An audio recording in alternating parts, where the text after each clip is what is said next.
Professor Smith, in your opening, in your written testimony, you said that the lead prosecutor, Matthew Colangelo, in his opening statement in the court, accused President Trump of violating the Federal Election Campaign Act. But the FEC didn't bring charges, I think you've said a couple times. Is that true? That's correct. And the Department of Justice didn't bring charges. That's correct. And if President Trump's campaign had paid for it, it wouldn't have been reported until after the election. Is that right? That's correct.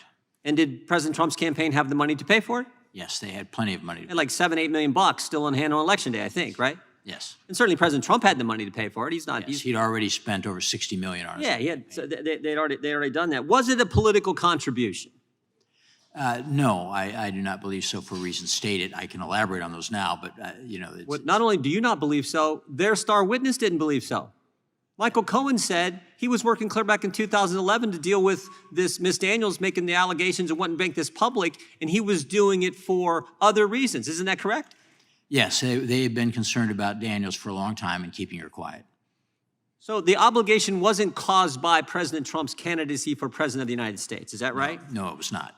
Okay, Mr. Fahey, in your written testimony, you said one of the most alarming aspects of the case is that the fraud, quote, fraud, did not involve anyone losing money or even being harmed in any way. To the extent that the ledger entries were inaccurate, they were entered into the books of a private company that understood what they were for. It is unheard of for a fraud case to be brought where no losses were suffered. So there weren't any losses in this case at all, were there? Yeah, that's what makes this so remarkable. And just, I can't even imagine someone bringing a fraud case to the United States Attorney's Office where nobody lost money, there were no victims, and no one was worse off at the end of it. It just makes it laughable, even before you get to steps 2 through probably 20 that make this case really absurd to have been brought to begin with.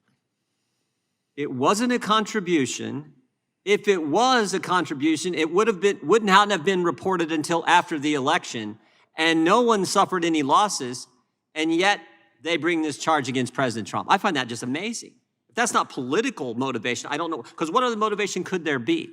Yeah, it's really almost inarguable at this point that the motivation for this case was political. It's really, I've never heard a serious argument that it should have been prosecuted otherwise. I know Mr. Wu might have one, but I just haven't heard that, because it seems political from the inception all the way to the end. Yeah. Wasn't a contribution, wouldn't have been reported even if it was, if they paid it out of the campaign. No one suffered loss, and yet there was some kind of conspiracy to impact an election. But that's not the worst of it. The worst of it is they didn't tell the defendant what the crime was he was being charged with. Isn't that right, Judge? That's correct. Right from the indictment, Donald Trump was charged with falsifying business records. To elevate that crime to a felony, he had to be concealing or committing other crimes. When did the defendant in this trial, in this case, learn what he was being charged with?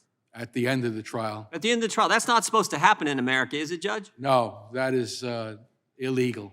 So not only did he not know what he's being charged with, at the end of the trial, when he learned what it was, the judge also told the jury, oh, you don't have to be unanimous in finding what we just discovered the charge actually was. That's an extraordinarily egregious error to tell a jury they don't have to be unanimous.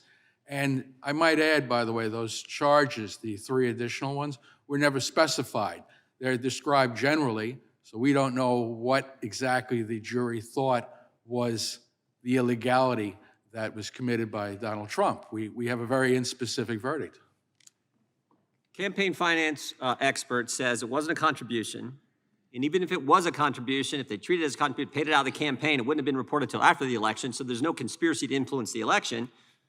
No one suffered any harm or fraud in the initial case, former prosecutor tells us, and the judge tells us that the defendant didn't know what he was charged with until the end of the trial, and the judge gave instructions to the jury, never mind the fact the judge should have recused himself, which you point out in your written testimony, Judge. The judge didn't tell the jury, or told the jury you don't have to be unanimous. But the real thing here is the opportunity cost. And you raised this in your testimony, Mr. Fahey.